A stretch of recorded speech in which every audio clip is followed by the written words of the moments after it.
to Before You Go, the official podcast of ABODE Contemplative Care for the Dying. At ABODE, our vision is that we live in a world where death is not feared and we live fully until we die.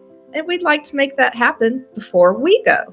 I'm Mary Thorsby, ABODE's CEO. I'm Natalie Buster, ABODE's end-of-life doula and yoga director. Welcome to Before You Go. Hey there, Mary.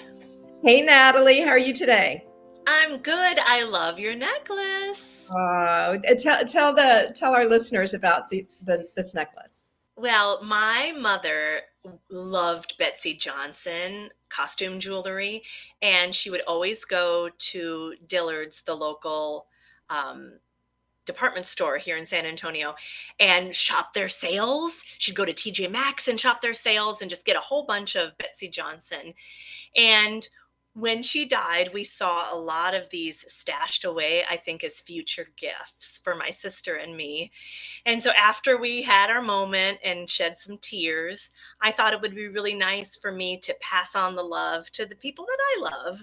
So Mary was the recipient of one of her beautiful necklaces, and it just tickles my heart whenever I see you wear it. So thank you. Well, my pleasure. I love it. I love it. Well, as is ABODE's tradition, we start every event, every meeting, every podcast episode with a contemplative moment. And I was starting to think, Mary, about the gross national happiness. Have you heard of this? The GNH? I believe I have. Yeah. So Bhutan is, by this metric, the happiest place on earth. They have a very high rating on their gross national happiness scale. And I think I know the reason why, Mary. Well, tell us. There is a Bhutanese saying, contemplating death 5 times a day brings happiness. Wow. Contemplating death 5 times a day brings happiness. Do you do that? I think I do, because whether I'm preparing for an episode to record with you, or I'm working on some of the curriculum for our award-winning end-of-life doula certification, or our end-of-life yoga certification, or just talking with people like you, people I've met doing this work, I probably contemplate death a lot more than 5 times a day. And Mary, I'm the happiest I've ever been. It's pretty amazing. All right. Death is good medicine. Death is good medicine. And I think, when I think about this, it's like, contemplating death, knowing that we don't have to worry about it. It's happening. So we can just live our life to the fullest. We can do all the things, say, I love you to all the people. And when I contemplate that, it makes me happy. Oh, excellent. Excellent. It's not morbid at all, Mary. No morbidity. No morbidity. So, I wanted to start with something pretty positive because, as you know, in our line of work, we come across things that challenge us. We like to call them opportunities for growth, or I really like using the term sticky situations. Pretty much everything that we do, you work with people, right? We're working with people at the end of life. We're working with loved ones. We're working with people who work in this field. And anytime you work with people, there are going to be sticky situations. Wouldn't you agree? Yes, absolutely. Family dynamics often come into play when somebody is dying. It's a very tender time. It's a very emotional time. So learning to be aware and not overreact when faced with any number of situations has been a very rewarding, growth opportunity for me to just take things in stride and not feel the need to solve things right away for anyone. Just let people be in their moment. And I think our guiding principles of entering with that don't know mindset of really letting the guest lead the way as much as he or she is able, and to really slip off our own needs and leave them at the door so that we can be fully present to serve. But even when we do all of the things and we do all of the meditations and all of the contemplative moments, there are still times that I think have put us like, whoa, what would you do in this situation? And so much of it is universal, which is what I love too. Chances are that if it happened to us, it probably has happened maybe to other people who work in this field or other people who have had loved ones who have died. I wonder if you have any sticky situations that come to mind.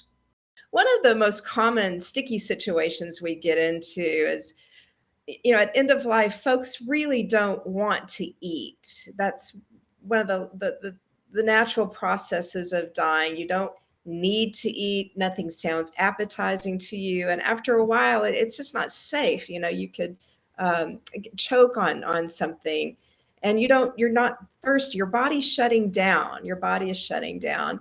And it's not unusual for family members to become very, very alarmed and upset and angry if they find out, if they ask.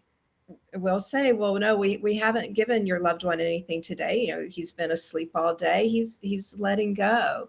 Well, you've got to give him nutrition. He's got to have nutrition. You just can't starve him to death. Well, it's not a starving to death per se, but the body is shutting down. And there's a lot of mistrust around that. And then sometimes our guests themselves feel this need that they have to eat more. They don't want their families to be upset. Their families telling them you've got to eat more. So we have to educate folks as politely and I don't know the word. Just empathize with them. And the hospice partners that we work with do a wonderful job of that too. But I think it's important knowledge for all of us to have. Oh, absolutely. You mentioned education, and I think that is what we're trying to do here with this podcast, but also what we do at Abode with the people that we serve, and we see it with our hospice partners. We have a wonderful hospice nurse who is our board president, and she's the head of our education committee, Beverly Tuomala. She says it beautifully, where as people are dying, a different kind of energy is needed now, not the energy that you find from food. When we think about the reasons why we eat, right? We eat to fuel our bodies so that we can do the things in life.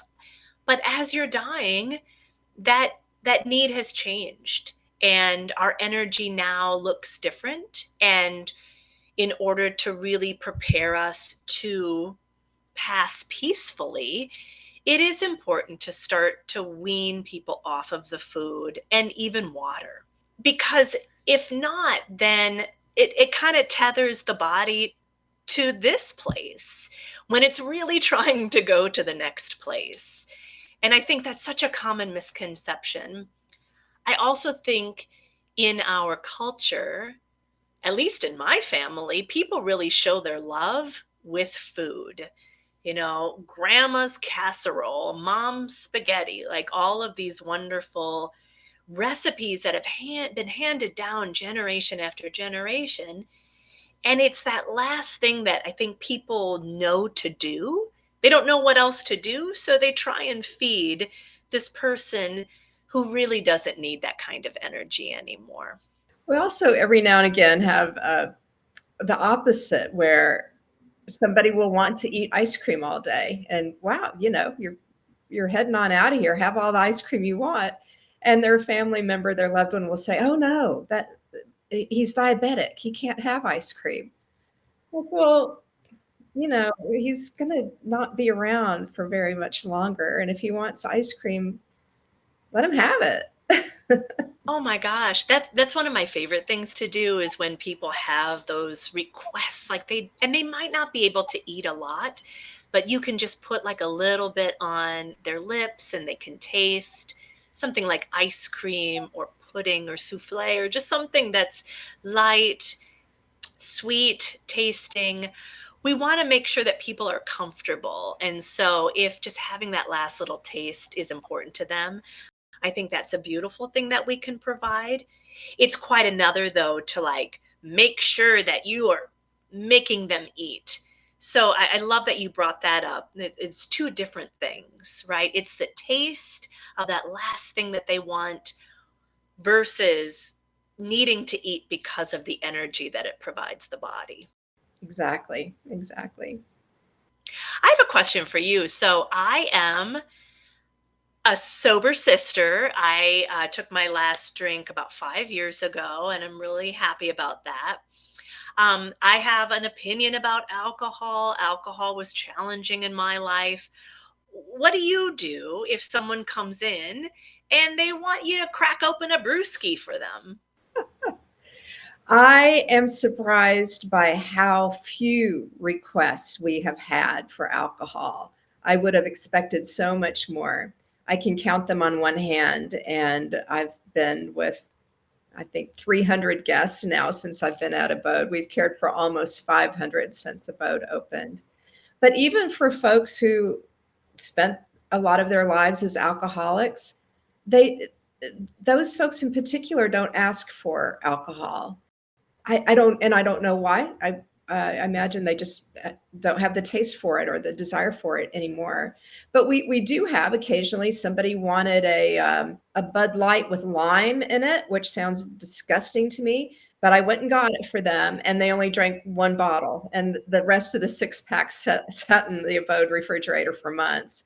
Somebody wanted a margarita, so I went and got a margarita, and I think that's fine. We don't have an issue with that. And luckily, we haven't had anybody just want to sit and drink all day long, because I think at some point you also have to recognize that you're responsible for this person. And maybe they're not thinking as clearly as they should or could. We had a woman recently who, within an hour of arriving, wanted what is it? The Bailey's. She wanted a Bailey's, and then she wanted a Kahlua. And I thought, huh, my kind of gal. But I thought, wait a minute, I'm not real sure. She's a little confused. Why don't we give it some time and see if she still wants that?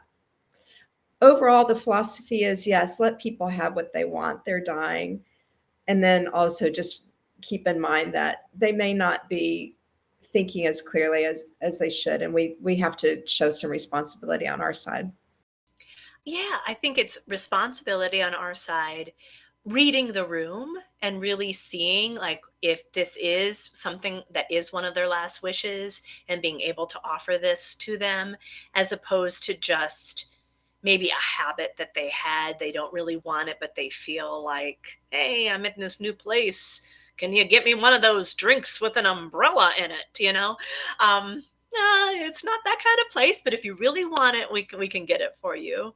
I can imagine also that there are maybe some families or some cultures where they would love to get around, just circle around and maybe have one last toast, that kind of thing.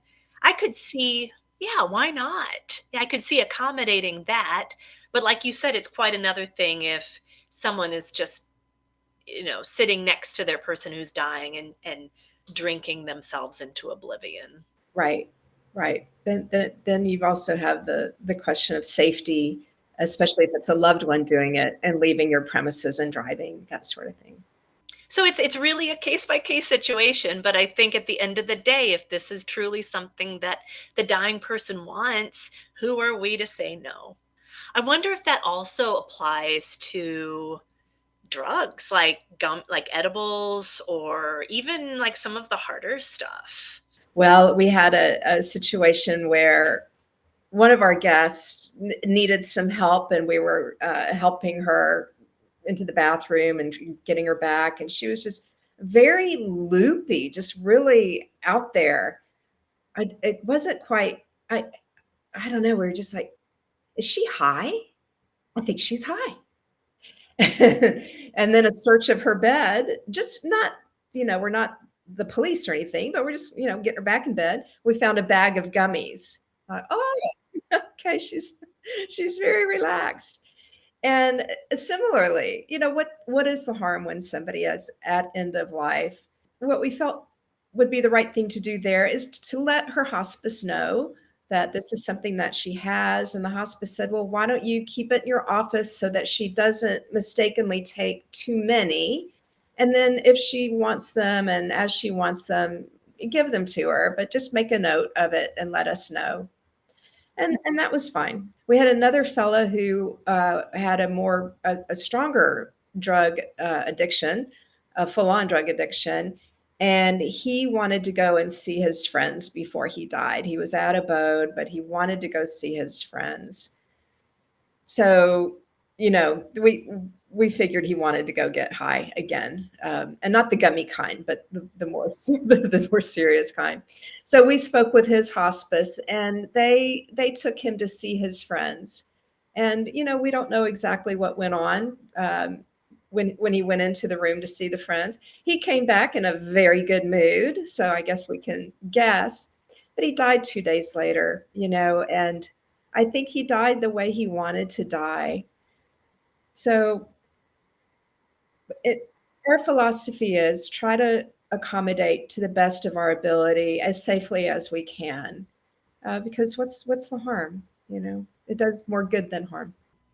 Absolutely. And I think, making sure everyone is on the same page so there's no secrets, no one sneaking around.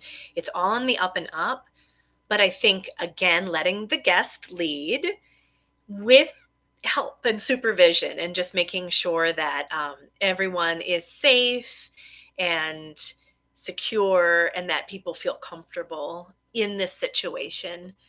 But yeah, I mean, really, like if you want to do one last hit, who are we to say no? um, it makes me think about medications in general because I also a lot of the guests that we have had at Abode are on other medications. They're maybe treating their diabetes or their high blood pressure. Maybe they're on a statin for their cholesterol. And I can imagine that, like food, those medications might not be as important anymore. What are your thoughts on that? I agree with that. We have quite a few guests, and even as I was taking care of my mom, they take so many pills. And boy, I wouldn't want that. I wouldn't want to take all these pills day after day. I would think if you're at the end, just take the ones that relieve the pain and let everything else go.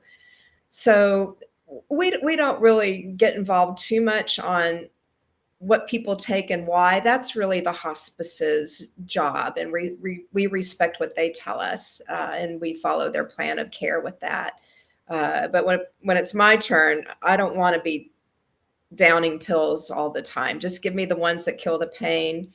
Bring me my gin and tonic, and I'll be fine. Oh, absolutely. I think, to me, it's sometimes it can be a relief to the person who's dying that they don't have to be swallowing those horse pills anymore. They don't have to take those 12 medications a day, and they can start on just the comfort medications that hospice provides that help ease their pain and their anxiety. And I think that, like the food, there's a different kind of focus. There's a different kind of energy that's needed now. And that energy, that attention can go to controlling and managing pain as opposed to lowering blood pressure or making sure that your blood sugar levels are okay. That might not be the most important thing anymore. That's another example. We had a guest who, would do the blood tests that diabetics do. And I finally just said, you don't have to do that anymore if you don't want to. But it was such a habit. And I think giving it up also is an acknowledgement that you're dying soon. And that can be hard for people and hard for their loved ones. We also, every now and then, get folks who just flat out refuse their pain medicine. Maybe they've had addiction problems in the past, or their loved ones are worried that they'll get addicted to the pain medication. And again, we do our best to gently educate. It's okay. This is helpful medicine. They're not going to be around long enough to be addicted to it. They're dying, and it's just regular, sweetly delivered truth. And generally, folks come to understand, and especially when they see their loved one in pain, nobody wants that. So they become much more accepting and trusting of us when we deliver the proper medications.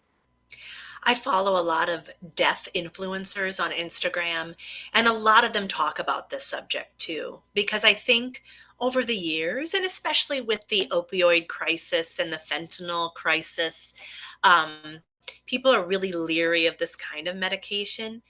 But this is what this medication is designed for. It's really designed for people who are in a lot of pain, where we want to ease their suffering, and it's short term, right? And so at the end of life, it is short term. Sometimes I hear about families being really upset, and they think that the morphine or the Ativan effectively killed their loved one. And it's a different scenario. We are just trying to ease their pain. And like I said, this is what those medications were designed to do, and given in this loving and contemplative manner. Yeah, easing the pain helps the body relax. And so that as death comes, you're not fighting it. It depends on how you look at it, but we look at it exactly that way. There's no need to die in pain. And that's everyone's biggest fear, isn't it? To die in pain. That doesn't have to happen with morphine. And Ativan is so helpful in keeping people relaxed. And I mean, that's part of the process. So I don't know. I much prefer that. We've had some guests whose passings have been very, very emotional, and they've fought it, and it's uncomfortable for them, and it's uncomfortable for us. And all we can do is just be there for them.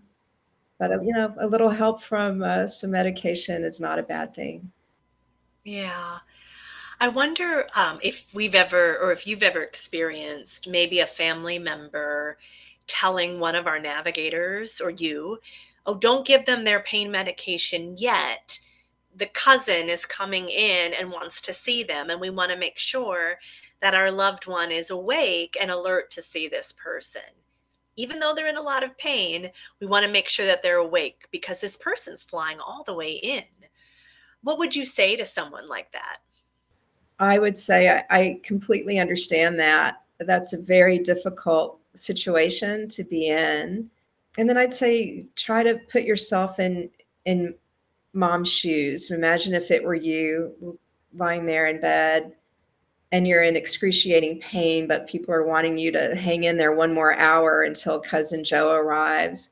How does that really feel to you? Does that seem like that's the right thing? Does it feel like it's the right thing? And what does mom say? I don't know. I'm if I'm in a lot of pain, put me out. I'm not waiting around for anybody. Even that cute cabana boy with the gin and tonic, right? Oh, well, maybe I'll rise to the occasion. I'll stick around for that one. Yeah, I think it's a personal choice people really need to think about. What's more important? And maybe another hour of pain is more important because mom really wants to see her kiddo. So I get that. I get that. I don't know. Do you feel differently about that, Natalie? Whether I really agree with you. It just makes me think like this is why it's so important to have your wishes written down and communicated to your loved ones. Because if mom wants to, hey, don't medicate me, I want to be alert and awake. And I know on a lot of those forms, we've mentioned in past episodes the 5 wishes.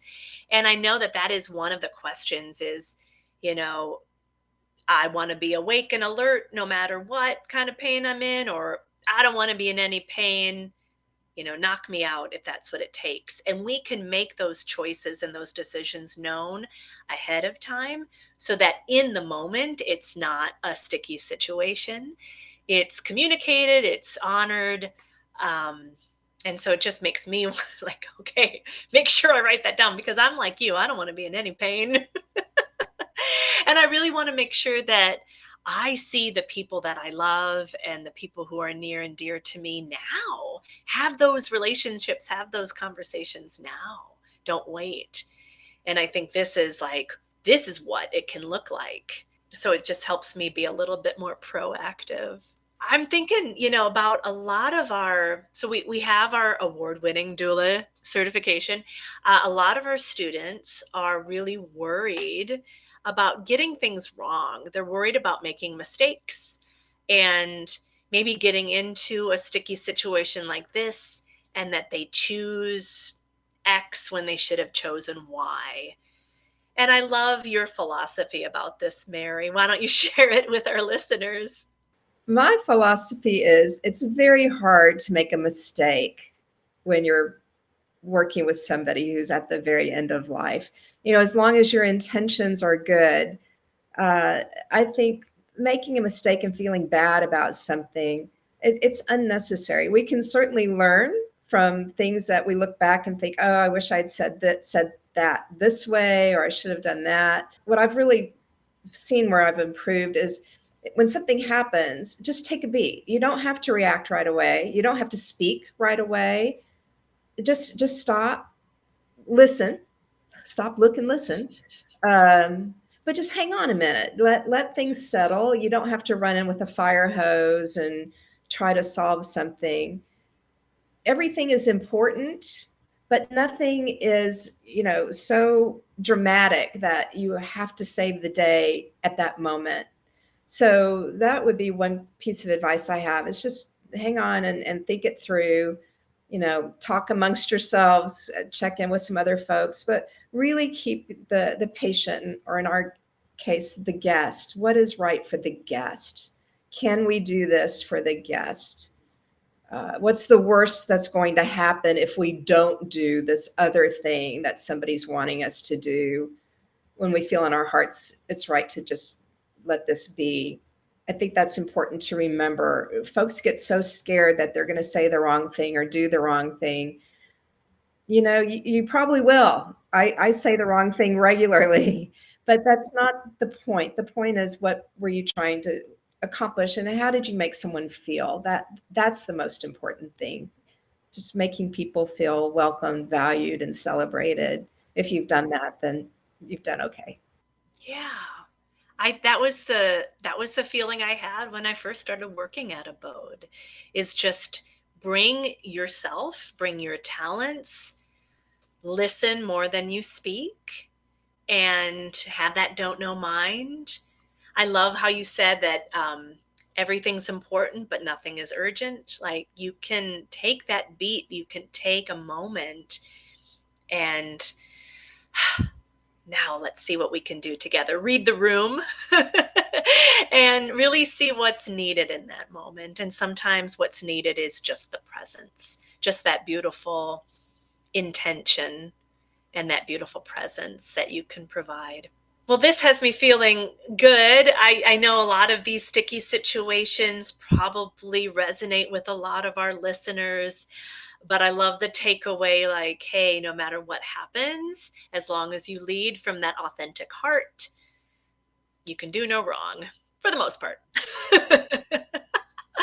So, Mary, before I go, I am really going to take this to heart. Like I mentioned before, I'm going to make sure all my wishes are known.